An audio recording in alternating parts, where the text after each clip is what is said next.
That down. Let's go on and talk about this. One of my absolute favorite shows of the past number of years. I'm not going to say it's my ultimate number one, but one of my absolute favorite shows the last number of years has been The Boys. The Boys, which I remember when it was coming out, I liked the graphic novel stuff. I did. I thought it was really clever and cool. The Boys to me, and Rob, I think you've said the same thing, is one of those rare things where the TV or movie version is actually better than the original material. And that's just how good I think The Boys is. And one of the main reasons, not the only one, but one of the main reasons for The Boys being as good as it is Anthony Starr playing Homelander. It's rare when a show, not non-existent, but rare in a show when the villain literally steals the whole show and is the whole thing. Anthony Starr just recently wrapped. They just finished production on the final season of The Boys. It's done. No more shooting The Boys, and season 5 comes out soon. And he's wrapped production where he wrote an open kind of letter. And he said some interesting things here. This is coming to us from Variety. He then thanked showrunner Eric Kripke, who also did Supernatural, who he called his co-parent with this twisted gem of a character. He goes on to say, "We created a monster, sir, and I will miss him. And you," he continued, "till we roll out the last season when I'll see you, but this creative chapter is closed and I'll miss it, brother." Finally, Starr gave a massive thank you to the fans who are the lifeblood. "Without you, we don't get to do this, and our fans are second to none. Mad love to you and deepest respect for your taste." All right. I thought it was a very nice letter, but I'm not here to talk about the letter he wrote or the fact that The Boys is now ending or the fact that they've wrapped production on season 5. Or even the fact that we're getting Gen V very, very soon, which I'm very excited about. But once I read this letter, I started thinking about it. This thought entered my head of, man, Homelander's like one of the best villains we've ever had. And I stopped for a second. I thought about it a little bit more, and I came to this conclusion, Rob. He's not just one of the best villains we've ever had. I'm going to say it. He is, and I think it's time that all of us acknowledge it. Homelander is the best supervillain we've ever had on television. I'll say it. And that includes characters who are in super shows, but aren't necessarily super powered. Like, I include in that Michael Rosenbaum's amazing Lex Luthor in Smallville. Jonathan remind me of, if we even want to go animated, Mark Hamill's amazing turn as Joker. That's what I was going to say is probably, yeah. And Reverse Flash in the first few seasons of Flash. He was a great antagonist. But when it comes to the totality of a great character, they have made over the years Homelander so layered, so nuanced, so quirky, so rich. Like everything from his weird idiosyncrasies, breast milk and whatever, to his fragile insecurities, his incredible megalomania, his everything about it, to the sheer terror of what he represents. I still think one of the most moving, powerful, jarring, and disturbing scenes to me in any super show ever, I might have been just this last season, where he pops up to this little girl, this young girl, about contemplating killing herself. Oh, yeah. And then he finally just says, "Do it." And then he takes a rare choice. "Oh, no, you're jumping her. I'm throwing you off." Like, that has stuck with me. And let's go back to season 1, the airplane. I'm not talking about the one he takes down in episode 1. No. I'm talking about the one he does with Queen Maeve. That is like simply one of the most incredible sequences I've ever seen in a superhero show.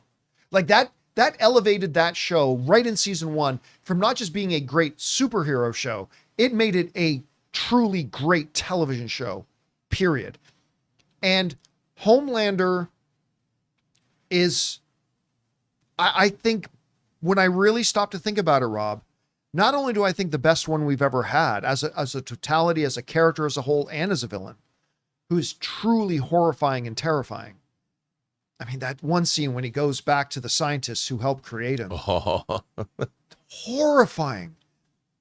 I don't even think it's close. I think he's by far and away the greatest one we've ever had on television. Again, all due respect to the magnificent Michael Rosenbaum, Lex Luthor, or Joker, or others that we've had. Anyway, Rob, any thoughts about Homelander, where I put him in the overall pantheon, the fact that they've just wrapped his last scene ever? I don't know. What's your takeaway from this? I think the genius of the Homelander character, especially as written in the show, is we, the audience, are sympathetic to his villainy because it's all earned. Like, we totally understand the guy's a complete, but from birth, he was designed by a company. He picked and prodded and experimented on and puzzled over by scientists, when all he ever wanted, Homelander, is all any of us want.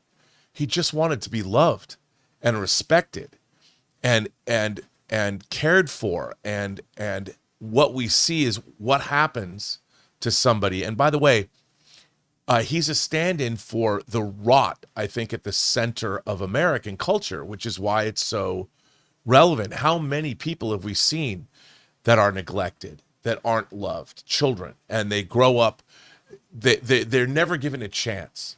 I mean, sure, there was probably some psychopathy in him in the first place, where he 100%. But he was forged into this amoral, horrible human being by everyone, all circumstances. And when you see different, I'm not saying that I mean, he's a stand-in for so many things wrong. You see, why did kids shoot up? Why did they shoot up Columbine? Why did they do that? And I think a lot of it has to do with what goes on culturally in our culture. We forget how much empathy can go a long way. One kind word or one moment where somebody's feeling bad and you don't even know why. You just say, hey, is there something I can do for you? Let me help. That's what Edith Keeler said in City on the Edge of Forever in Star Trek. But I mean, that's the thing. And he is the product. He's an American who never got what Americans can be best at, which is to be nurturing and helpful and supportive and loving. And he was a complete product of corporate greed and everything wrong with our society that has a mirror. And I think why he's so great is we all recognize that when we watch it, and we kind of hope that he'll find redemption. But at the same time, we know he is irredeemably awful. I think we crossed that line in the show at one point, but yeah, I was with you. Like, for the first, maybe whatever, you're thinking through the show, maybe he can have his come to Jesus moment. Maybe no, but we know he's not. No, and we don't want it. Certain things happen. Yeah, no, we don't want it to. That's the thing, happen. because we love how he is deliciously evil in a way that we've never seen before. And we sit there and marvel, like, oh my God, when we thought you couldn't get any worse, the writers figure out a way to make him even worse and scarier, and that's more horrifying. Glorious. Oh, glorious. And yet they are never afraid to show his weaknesses, right? Like when everything was going on with Stormfront, I remember it was the beginning of the season after like Stormfront had died, right? He was still really hurt by the whole thing. Yeah. And it would still really because it was him. what he's looking for, caring and love. And he thought he found it. And he thought he found it. Nope. It's just simply, I think, the best villainous character we've ever had. And you know what? I haven't sat down and thought about it, but he'll go down, I think, as one of the top overall characters from any superhero show, not just villain, like and one movies. of the best characters and movies. There's never been a better supervillain than Homelander. Yeah, I don't think so. Yeah, in any medium, almost in any audiovisual medium, because I can't think of one. I mean, look, Lex Luthor's a great villainous character, and Michael Rosenbaum was great as Lex Luthor, but he was not. That Lex Luthor was nothing like. I mean, the depravity that Homelander was capable of. And by the way, it's wildly entertaining. And on top of it all, it's wildly entertaining. The more depraved they made him, the more disgusting they make him, the more horrible they make him, the more enjoyable he is to watch. There is in the dichotomy of that character. By the way, I mentioned Michael Rosenbaum's fantastic Lex Luthor, Mark Hamill's Joker. Another one, somebody in the live chat reminded me of this too. One of the other great ones, at least for season 1. Skyler in Heroes season 1. Oh, amazing. Amazing. He was one of the very best. similar. He was on a Homelander level. Yeah. Boy, did they that show. Oh God, don't even make me think about One of the greatest, like you said, first seasons of a show ever. Ever. And Eric Kripke. Yep. You know, he knew. It's like this show has been his apology for the. You know, what one of the happened- big things, it was the writer strike. The writer strike Yeah. really, but that doesn't excuse them not being able to get back on track, but the writer strike totally threw them off track. Save the cheerleader, save the world, John. It's one of the best catchphrases for any show ever. Save the cheerleader, save It's the a world. cautionary tale for all television writers. Or Siler, not Skyler, sorry. Yeah, Siler. Skyler. Skyler. Skyler That's is from- Walter White's wife. Yeah, from Breaking Bad. Yeah. I was going to say it's not Skyler, Siler. Anyway, guys, question is for you. What do you think about this? I mean, they have wrapped up the production on The Boys. It's now done. This great open letter that we got from Anthony Starr about playing Homelander. But more importantly here, I just think it's time that we all officially say it. He's the greatest villain of any superhero show ever.